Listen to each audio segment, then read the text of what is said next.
Do not confuse this with treatment or mental health advice or direction. Nothing on this podcast is made to supplement or supersede the relationship and direction of your mental health caretakers. Although David Kozlowski is a licensed marriage and family therapist, he is not functioning as a certified mental health professional in this environment. And same applies to any professional who may appear on the OG Therapy podcast. Welcome to the OG Therapy. Hey everybody, welcome to another episode of OG Therapy, and today we're doing a part 2 of this thing that everybody's calling the loneliness epidemic. Yes, the loneliness epidemic. It's just me, that could use some rebranding. I don't... Yeah. It's too on the nose. It's too personal, it hurts a little bit. It hits home a little too close? Yeah, I mean, that just, especially with the epidemic, and then there's just flashbacks to being locked in the the house. Pandemic, the epidemic, and loneliness. It's like, you don't got to put it right in front of her face. You could be like, hey, how about you call it the, like, I don't have really great friends epidemic. I think that one's worse. Or I don't have someone that wants to cuddle with me and go to dinner with me epidemic. That's too specific. Okay. All right. Anyways, moving on. We're doing a part 2 of the I wish my life was different epidemic. Is that probably the best way to put it? Yeah, that's better. It's more realistic expectations. And so what we're going to do is we're going to focus on a few different categories because, as you guys know, during the holidays, there's lots of reasons to get lonely.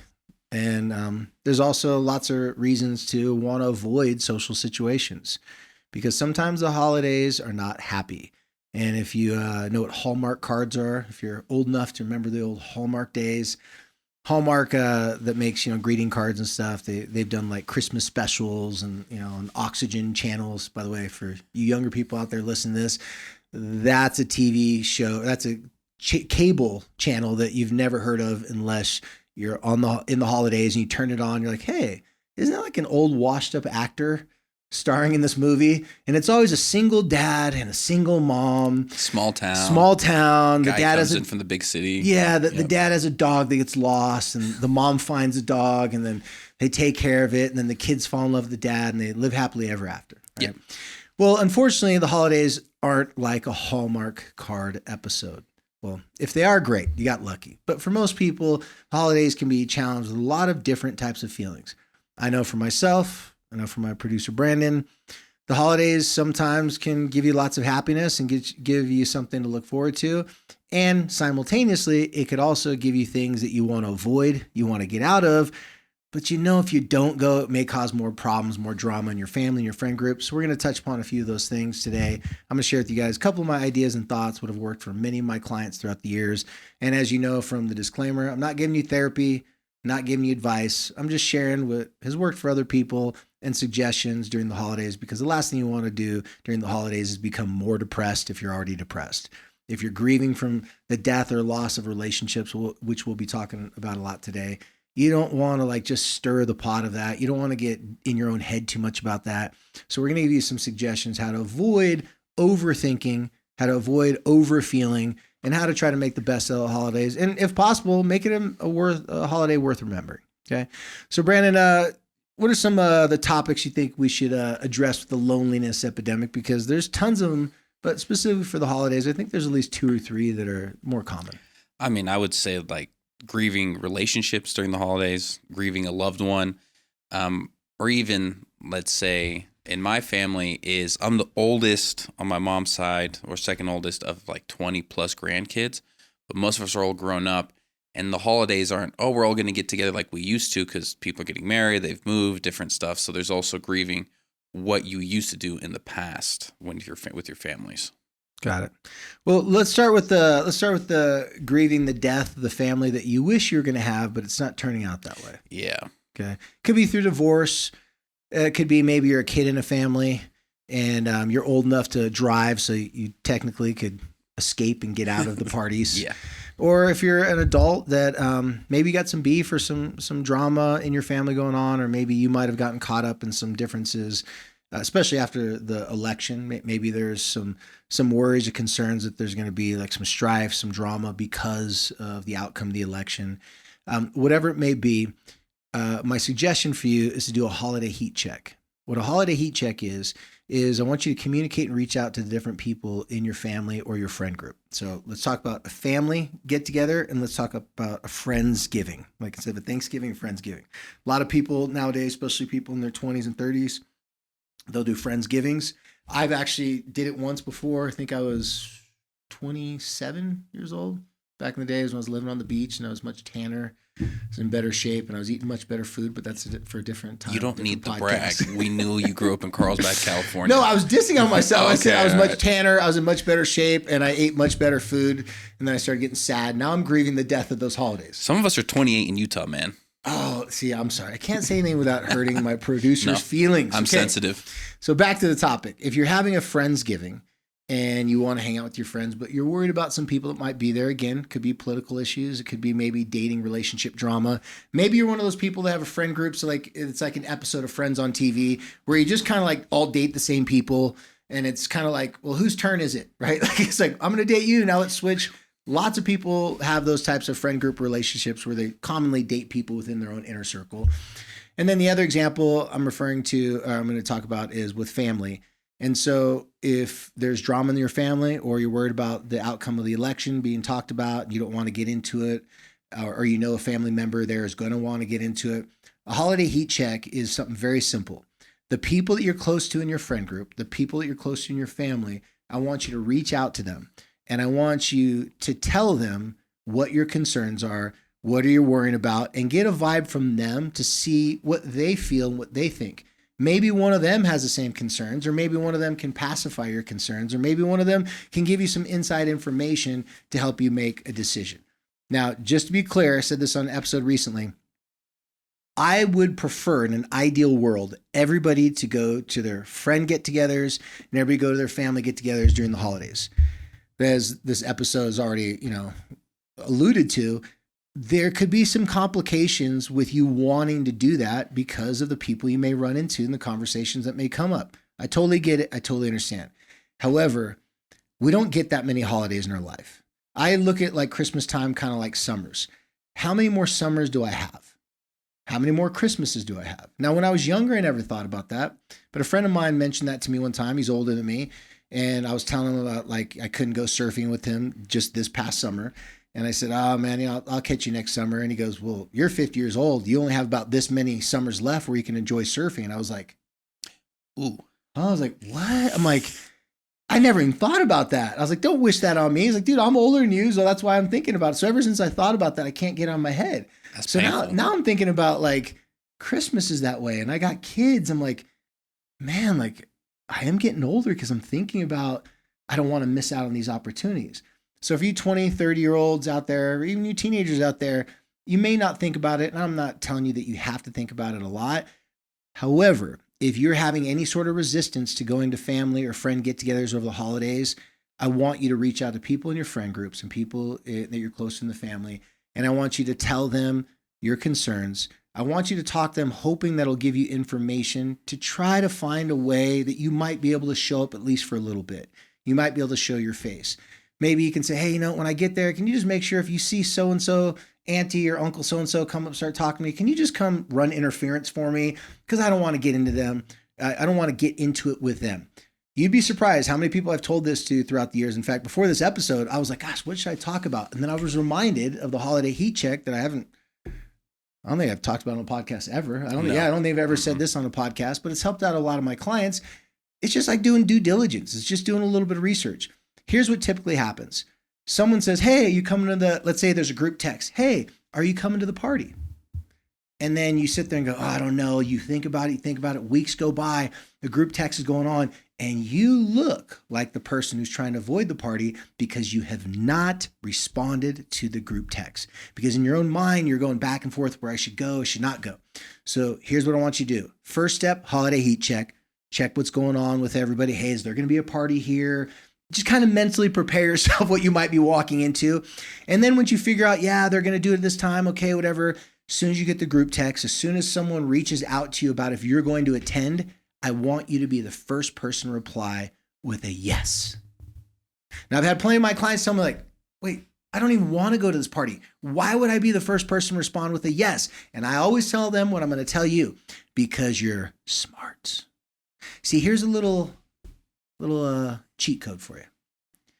The person that responds yes first is actually the person who has the best excuse to getting out of it at the last minute, in case you needed to. Because no one would think that the person who said, yes, what can I bring? This, and that, and the other. That person is not a person that the person who's putting on the party. If you've ever put on a party, you send out the invitations and you're like, well, who's going to come? And then the people that respond back, you know what you think about them? Oh my gosh, bless their heart. Yeah. I'm like, okay, I got a couple people coming. Everybody's okay. They're going to bring food or they offer to bring something. So you take a deep breath and a sigh of relief to know that your efforts are going to be appreciated, that people respond to your text. When someone responds to your text quickly about a party, that's a show to you, the person who's putting on the party, that they care, they respect your time and your efforts. It's the people that don't respond that you keep on having to say, hey, you're going to come? You're going to come? And what most people do that are throwing the parties, they make the mistake of asking the person multiple times on the group text. That throws shade on that person, shaming them if you're not familiar with that terminology. And that person then gets more agitated. You know, their response might be like, yeah, I'll come, or sure, like something that pisses off everybody in the group chat. If I hadn't had deep conversations with multiple families and people throughout the years, I wouldn't be giving you this much detail. This detail comes from a lot of people telling me that the person that doesn't respond right away, it's agitating, irritating. So what you do is you respond first, or as quickly as you can, tell them, thank you, great.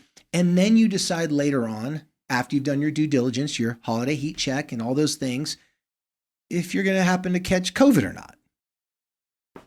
Right? Because let's say at the last minute you chicken out. Let's say you say, forget that guy on the podcast, forget his suggestions.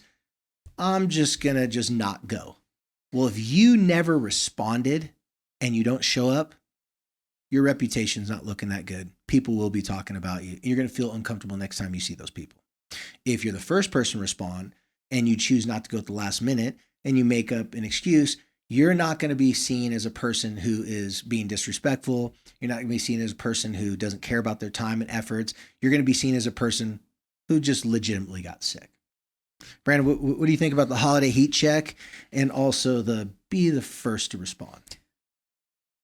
I think the holiday heat check, I think first off is good to know what you're getting yourself into. And also too is sometimes you'll build up something bigger in your head than what it really is. Ooh, good so point. to talk to somebody like, hey, I'm feeling about so-and-so with this, this, and this. And your cousin, your friend may be like, well, actually, I had a conversation. They don't feel that way about you. They may have in the past. So you may be able to get a gauge of, oh, it's actually more mild to go with them this time because I now have inside information on it. So I think it's good for that to help make a decision.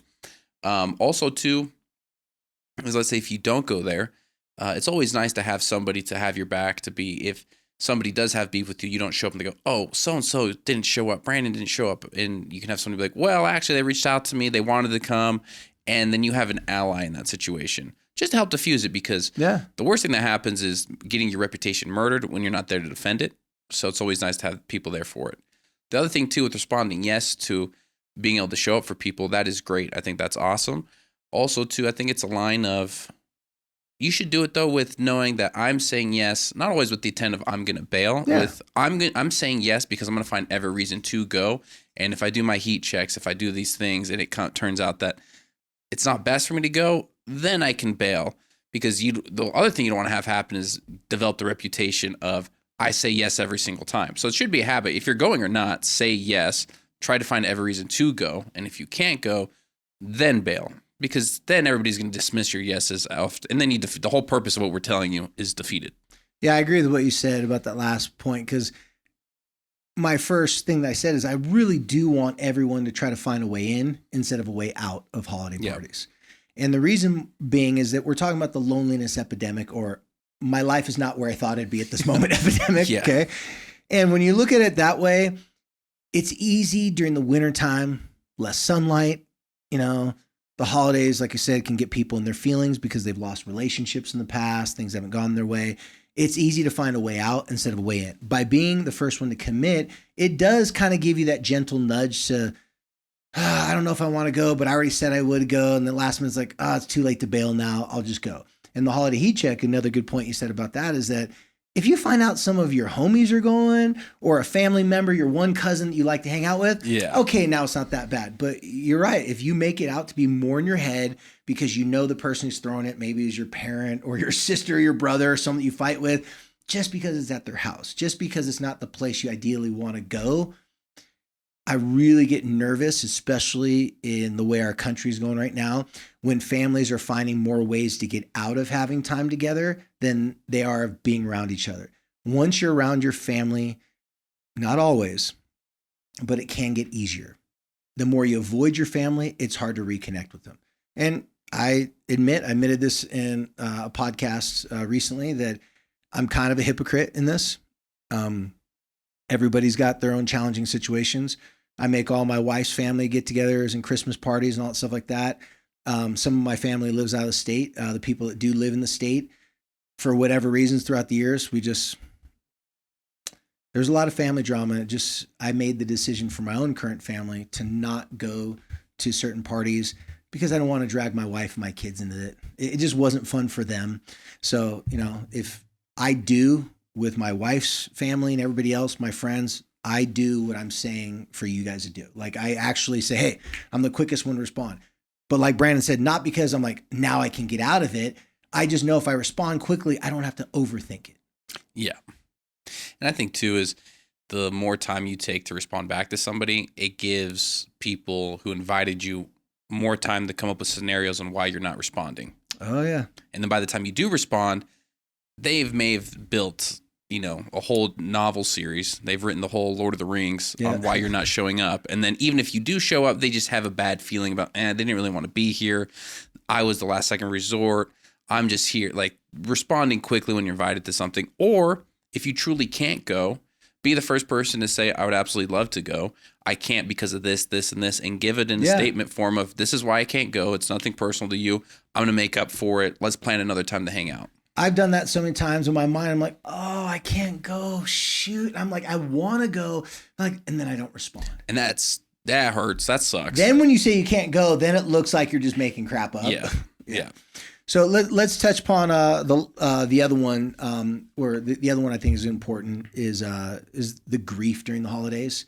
So we're going to be talking about two: actual death grief.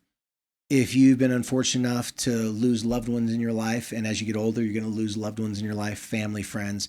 If that's been a part of your past, and because of that, it makes the holidays that much more painful, then I'm going to focus on that for a second, but also to the loss of just relationships where they're not dead. You just wish they were. I'm just kidding. They're not dead. In fact, you're like, when are you going to die? Okay, just joking. Okay, just joking. Don't want your family members to die. However, some relationships feel like you'd rather like have someone scratch your eyeballs out than go be around those people. Or maybe you can't be around them because it's a real breakup. Like, it could be a divorce. It could be a breakup of friends and family. And like, you're not invited to certain areas. And so you try to avoid just people in general. So grieving during the holidays, my best advice or suggestion for grieving during the holidays, if you've lost a loved one, is to do something I know it's going to sound cheesy, to do something to honor that person, or as I like to prefer to call it, to do something that's an inside thing between you and that person.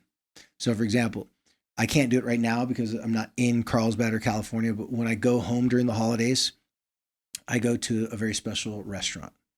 One of my best friends that helped me out through a hard time in my life, she died of cancer, a very rare cancer. She got it, and 3 months later she died, and this was a few years back. And so every time I go home, I go to an amazing Italian seafood restaurant. Brandon's been there with me before. Jay's Gourmet. Big shout out to Jay's Gourmet in Carlsbad, California. If you ever go there, my homie Ashley, Hayden, miss you, Ashley. All of your family and friends miss you. Your son Donovan miss you. Every time I go back over the holidays, I go there and I order a very special thing. She was the girl that worked there for years. She was friends with everybody. When I was a broke guy in graduate school, I'd go there and she's working. I'm like, could I please have some free bread? And she'd give me like, oh, here's freaking. She'd give me free food there all the time. It was amazing food. Sorry, Jays. She was helping out a broke friend that was 20 years ago. She's dead, so you can't do anything about it now. Plus, they loved her too. She was a superstar. Everybody loved her. So, but what I do is I go there and I order that meal, and I cry. Like I just deal with it. I face it throughout the year. I don't want to do it. But when I'm there, I'm like, no, I need to do that. Like one of the worst things for me as someone who's still being alive, and I people have thought about this throughout history. That's why they used to get so many men to go to war, be like, you'll be remembered. They'll sing songs about you. And back in those days, like people died all the time. Like, wait, I'll be remembered. They'll sing songs about me. So you can get people to go do things they wouldn't normally do because people want to be remembered. And so when you're grieving, tell the stories. Like when Brandon went with me there one time, we sat down. Scotty, one of the other waiters that's been there for a long time, OG surfer buddy of mine, he just sat down with us at our table and we ate the food that I would eat, and I think he had her favorite meal. And we told funny stories and we cried. We told funny stories and we cried. So doing that during the holidays, just remembering the people and doing the things that was just between you and special with them, that is what I suggest all my clients throughout the years to do. Is it hard? Yes. Do you want to avoid it? Sometimes you may want to avoid it, but while you're doing it, after you're doing it, it replaces the hurt and pain and grief with remembrance and with love. And life's all about memories and having great emotional memories. Now, on the other side of it, when you go through a divorce or a breakup, I don't know if you want to open up that scab and that wound. And I don't know if you want to listen to all your favorite, playlists from that relationship or go to your favorite restaurants. That might be, poking at the wound a little bit too much. However, though, when it's during the holidays and when you're trying to just not be sad the whole entire time because you went through a loss of a relationship, this one's actually more difficult. But I suggest you write a letter to that person. Don't send it to them, but it's called a past, present, future letter. What a past, present, future letter is, you just simply write as if like you're talking to them, say, hey, I just want to tell you it's the holidays. I'm sad. I miss you. And I just want to tell you, I love you for all these reasons. And these were these things that we went through together. And because we went through these together, I have good memories of you. Right now in my life during the holidays, it's hard because I do miss those times. And even though we're not going to get back together and we went our own separate ways, I just want to let you know that you were a very important part of my life. I still think about you. Just give some details about how they've influenced you, even in your day-to-day life. Like, I still wear these shoes because you turned me on to those cool shoe companies, or I still go, this is still my favorite movie. I still love the artist. Just let that person know how the past relationship with them has actually had a positive influence in your present life. And then the last paragraph, the future part of it, just say, and having said all those things, I know that we're going to have to move on. I'm going to have to move on. And so I just want to wish you the best future. I love you. I miss you. Whatever is appropriate for that particular relationship. And just end it with, thank you for everything that you gave me. I'm a better person. Despite all the hard things we went through and it didn't work out, I appreciate all the experience, everything that we had with each other. Close with the letter. Now, I've had many people write this letter during the holidays, and I'd say about 50-50 send it. Some people keep it and just don't send it. If you do decide to send it, make sure it's handwritten. Make sure it has some sort of like loving Hollywood holiday vibe to it. Not Hollywood vibe, but loving holiday vibe to it. Not Hollywood, but you get what I'm saying. And the people that have sent those out to, their exes usually got a soft response back. I can't recall every single one, but the majority of the ones that I can remember, they were glad they sent it. Some people said they cried so much the tears smeared the ink on the pen or whatever. It was like, they're like, man, I feel like I need to go to therapy after that. But the reason why I think the past, present, and future is so important is because the ghost of Christmas past. Actually, this is a therapeutic technique I learned in college, but when I was watching the old, Ghost of Christmas Past, what's the name of the movie? It's Scrooge or what? I forget. You guys know the holiday movie, right? Everybody knows what I'm talking about. They talked about the ghost of past, present, future, and then the person comes to appreciate their current everyday relationships. So for all the people that have written this letter, and I know something similar will happen with you, when you write a letter like this, it buries that and puts it to rest, but respectfully. It's not like, hey, let's bury the body or throw the body, throw that relationship in the river to never be talked about again. To properly grieve something, you have to pay the respect to it and you have to give it its due. And so writing a past, present, future letter, it does properly put it to rest. And then once you put that to rest, now you can give your time and attention to your current present day life, to your kids, to your family, to your job, whatever it is. And you don't get so caught up on what you don't have anymore. You get more caught up about what you got from the past and how it's affected you in a positive way moving forward. It's all how you spin it. It's all how you look at it. Now, if you choose not to take any of this advice and you are struggling, let's say you listen to this podcast, you're struggling like, oh, I can't do this because it's too hard, or I can't do this because it's too complicated. I get it. I don't blame you. And at the same time, it doesn't mean that I'm not right. Also, there's only one way for you to know, for you to try it out.